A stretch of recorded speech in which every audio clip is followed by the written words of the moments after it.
People say I am the best boss. They go, God, we've never worked in a place like this before. And you get the best out of us. I think that pretty much sums it up. Hi there, welcome back to another episode of Good Boss, Bad Boss. This podcast is created in partnership with Share Your Genius. I'm Joey, your host, and today I want to talk about negotiations. Negotiating is arguably the most important skill at work and in life. You need to negotiate to get a good job, a good salary, promotions, flexible work conditions, and benefits. And negotiation is really something that since the beginning of my career, I've had to do a lot of. Just being an expat or immigrant in a foreign country meant I just needed to work extra hard to get things like getting my visa, my first job in Paris, where I had no experience and didn't speak the language, negotiating my first salary. I did that really poorly, but I did get 2K more than what was proposed. And so in subsequent jobs, I'd always negotiated to get raises, promotions. It's always been quite stressful. Like I usually couldn't sleep the night before or would get so nervous going into negotiation meetings with my bosses. And I really had to learn how to do it. It's definitely not something that came naturally to me. I remember, well, this must be 8 or 10 years ago now, like watching YouTube videos from a guy called Ramit. He has a channel called I Will Teach You to Be Rich. And he actually has a Netflix show now, which is crazy. Just learning how to negotiate, like using something he called the briefcase technique. I would create PowerPoints to show what I've done and why I deserve a raise. It worked. Like most of the time I got raises. It's never as much as I would want usually, but there's always something.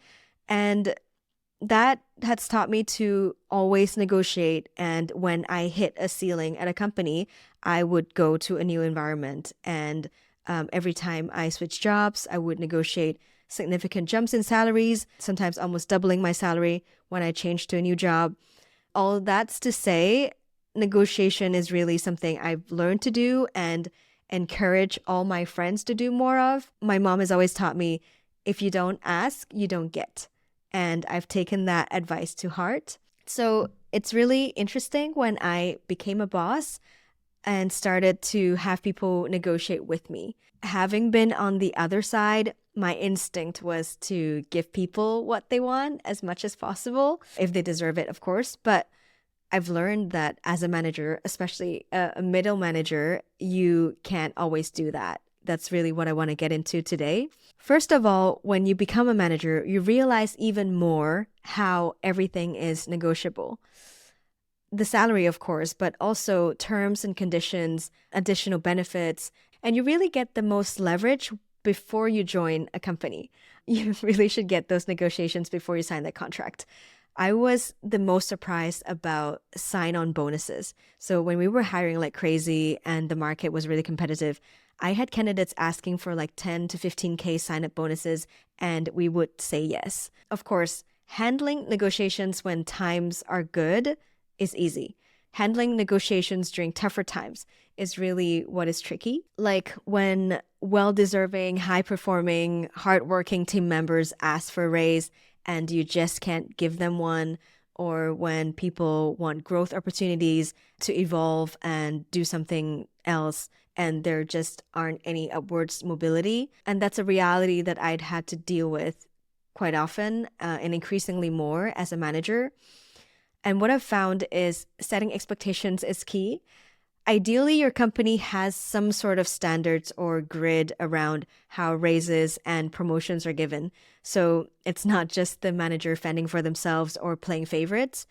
But even when there are clear guidelines and frameworks, you can still have mismatched expectations, especially when the business or the context, the market changes.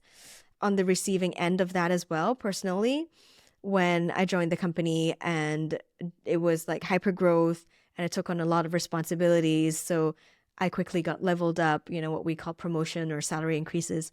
I quickly got leveled up twice within 18 months, which of course, looking back was a lot, but it made me get used to that rhythm of getting bumps every year And so that people in my team, and back then I was able to give raises and promotions based on performance easily because the macro environment was we raised a lot of money, hire, spend, grow at all cost. But then the market slowed down and it's a different reality and a different game. Now focusing on cost efficiency, profitability, which makes much more business sense, of course. But it means that everything and everyone needs to adapt. And so, our finance, operations, people teams need to rethink, reevaluate whether our level up and salary reviews make sense and how it needs to change. These considerations were communicated to the company, but some details were not clearly worked out. The frequency of level up reviews remained unchanged, and the criteria were not clearly communicated to the teams or to the managers.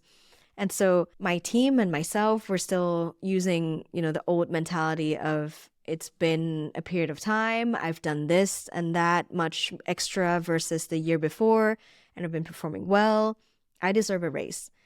And a lot of my team members have, made that request, myself included, and I supported those requests, and I made my reports feel like they have a strong chance of getting their raises, only then to be told that the requests have been denied. I found myself in a tough spot where I didn't have clear information from the top, and I needed to explain and justify the decision to my team without clear alignment with my boss, who didn't have the full picture either and couldn't share clear visibility for the next steps. And that's really frustrating and tricky when you're the manager. And the whole issue is just like when it's poorly communicated, when people have false hopes and then being disappointed without a clear explanation or a path forward. That's really the worst. You really need strong support from your people team, your HR team, on sending the right message. Is it personal or is it external macro budget reasons? Because the worst is when you make people believe that if they just try a little harder to improve this or that thing, they will get it. And then when they did, the goalpost has moved and they are given like a different set of reasons of why I didn't get it this time and new things to do, to change, to achieve. But the reality is this happens sometimes for different reasons. And you as the manager have to deal with the situation as best as you can with honest discussions with your team, explaining the context. And one way I've tried to handle negotiations when I didn't have a lot of leeway was to get creative, to think about what are the things within my control. So maybe job titles, opportunities to work on new projects, business traveling, learning opportunities, flexibility around work schedules, recognition and shout outs that I can give to just acknowledge the extra mile or effort that's been put in by my team. So really like getting creative and digging into what my reports and my teammates think and what they care about other than an official promotion or a salary increase. Of course, you have to be aligned with your boss and work within your company's realities. That is one way to handle it. But you also have to consider fairness because there are people who are more vocal of like asking for what they want and raising their hand versus people who are less vocal but are equally deserving. I try to proactively advocate or encourage my direct reports who I think deserve things to also negotiate and like raise their hand. In the end, it all comes down to communication with your team and showing that you care, really explaining to them, explaining to the team where you're coming from, the wider context of the company, like I've said before, helping them see beyond the immediate frustration and expanding their vision and definition of growth. Like, okay, we can't get you this reward right now, but can I offer you another thing that feels equally rewarding? Are there areas of growth you can focus on so that you can be more prepared or equipped for the next job that you might move into, whether that's in this company or somewhere else? And showing that you care about them, I think it's key. And it's really hard, like when people are demotivated, frustrated, but that's really your job as the manager, keeping the team motivated in non-ideal circumstances turning their frustration into motivation. And sometimes it works, and sometimes they find better offers and decide to leave. And that's good for them, and that's just life. Overall, like, my advice to everyone is, if you're an employee, manager or not, always negotiate, get close to your manager and communicate your needs and wishes, because managers are not mind readers, and the squeaky wheel does get the grease. If I have a direct report who is like always telling me what they need and they want, and I know that they deserve it, provided that they're performing and I want to keep them in the team, I would proactively negotiate for them. And really, everything is negotiable.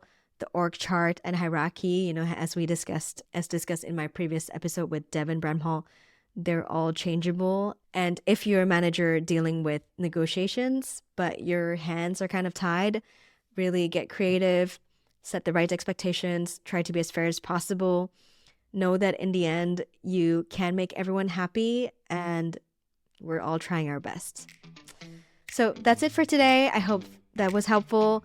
Let me know if you have any feedback, if you've had to deal with negotiations and had some stories that you want to share with me. Send me a voice memo. The link is in the description. And if you've enjoyed today's episode, want to support this podcast, share it with someone who might like it, rate, review, subscribe. That means a lot. And I will see you next time.